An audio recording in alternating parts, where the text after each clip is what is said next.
ऋषभ साहब, एक एनकाउंटर के बाद एक आरोपी गिरफ्तार किया है, क्या बताओ? ये 26 और 27 जून का एक घटनाक्रम है जहां पर कुछ व्यक्ति विशेष ने एक जो तिगांव में क्षेत्र में एक समीर जो कंप्लेनेंट थे एक वकवे के वो रहते हैं, उस दौरान उनके साथ ब्रूटली काफी मारपिटाई करी गई और ब्रूटली उनको हर्ट करा गया। उस दौरान एक केस रजिस्टर्ड करा गया था तिगांव पुलिस स्टेशन के अंदर, जिसमें काफी नामजद आरोपी थे। और जब सीसीटीवी उसकी खंगाली गई और चेक करा गया तो एक जो मारपिटाई की वीडियो थी वो भी काफी वायरल हुई। उसी का संज्ञान लेते हुए हमारी कमिश्नर पुलिस श्री सतेंद्र गुप्ता के मार्गदर्शन में डीसीपी क्राइम श्री मुकेश मल्होत्रा के दिशा निर्देश में हमारी क्राइम ब्रांच सेंट्रल की टीम काफी समय से इन जो सस्पेक्ट से आरोपी थे इनको धरपकड़ के लिए काफी कोशिश करी जा रही थी। इसमें कुछ लोग पहले भी अरेस्ट हो चुके हैं, लेकिन उसमें एक मुख्य संदिग्ध था जिसका नाम भारत उर्फ भालू है। ये मुख्यतः गौतम बुद्ध नगर उत्तर प्रदेश का रिहायशी है, लेकिन हाल में फ्रेंड्स कॉलोनी बल्लभगढ़ में रह रहा था। जो सीसीटीवी देखी गई तो उस दौरान देखा गया कि काफी ब्रूटली काफी लोगों ने इस वारदात को अंजाम दिया।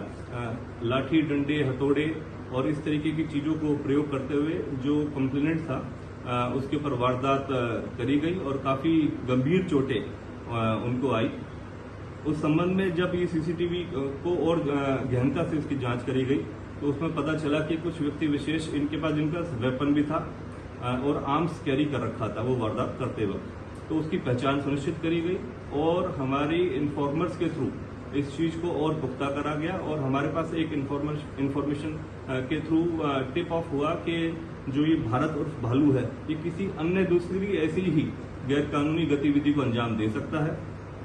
उस मद्देनजर हमारी जो क्राइम ब्रांच सेंट्रल की बीपीटीपी की टीम है, जो हमारे उसमें इंचार्ज हैं दीपक, उन्होंने तुरंत प्रभाव से इसका संज्ञान लेते हुए टीम गठित करी और जो इन्फॉर्मेशन को सच मानकर मौका संभालने की कोशिश करी। जिस दौरान जैसी ही टिप सही हुई और जो इन्फॉर्मेशन इन्फॉर्मर के थ्रू आ रही थी उसको जब जानकारी उसकी इकट्ठी करी गई और तो मौका जिस तरीके की जहां पर उसकी इन्फॉर्मेशन थी वहीं जाकर पुलिस ने अपनी नाकाबंदी करी और रात के लगभग 10:30 बजे के आसपास ये घटनाक्रम बना। जब उसकी पहचान हुई, उसको रोकने की कोशिश करी तो पुलिस पार्टी से दूर भागने की एवज में पुलिस पार्टी के ऊपर उसने जो हमारा सस्पेक्ट था भारत और भालू, उसने पुलिस पार्टी के ऊपर फायरिंग करी।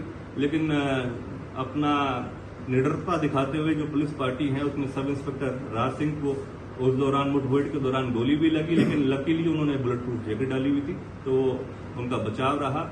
और मौके को ही संभालते हुए जो इंचार्ज दीपक हैं हमारे क्राइम ब्रांच सेंट्रल के, उन्होंने मौका संभालते हुए अपनी जान माल की सुरक्षा के मद्देनजर और अपने साथियों की जान माल की सुरक्षा के मद्देनजर उसके ऊपर रिटेलिएट फायर, उसको वार्निंग फायर देने के साथ साथ उसके ऊपर फायरिंग, जब पैर की तरफ फायर करा तो उसको वहां मौके पे वो भी इंजर्ड हो गया। क्रॉस फायरिंग में वो इंजर्ड हुआ और उसको पकड़ने में सफलता प्राप्त करी। ये बड़ी एक उपलब्धि है। जिस तरीके से जो आमतौर पर फरीदाबाद के अंदर ये हथौड़ा गैंग और इस तरीके की जो गैंग इस तरीके से काफी समय से ऐसी वारदातों को अंजाम दे रहे हैं और बहुत ब्रूटली किसी आम जनमानस को इस तरीके से डर और भय का वातावरण पैदा करते हैं और ब्रूटली मारपिटाई करते हैं, उनके लिए सख्त संदेश है फरीदाबाद पुलिस की तरफ से। अगर कोई भी व्यक्ति विशेष इस तरीके की गैरकानूनी गतिविधि में या इस तरीके की एक्टिविटीज में अगर संलिप्त पाया जाता है तो पुलिस स्ट्रिक्टली इसको डील करेगी, चाहे वो कितना ही भागने की कोशिश करे, कहीं से भी पुलिस अपनी तरफ से बेस्ट ऑफ द एफर्ट्स डाल के उसको पकड़ेगी और नियम अनुसार कार्रवाई भी करेगी।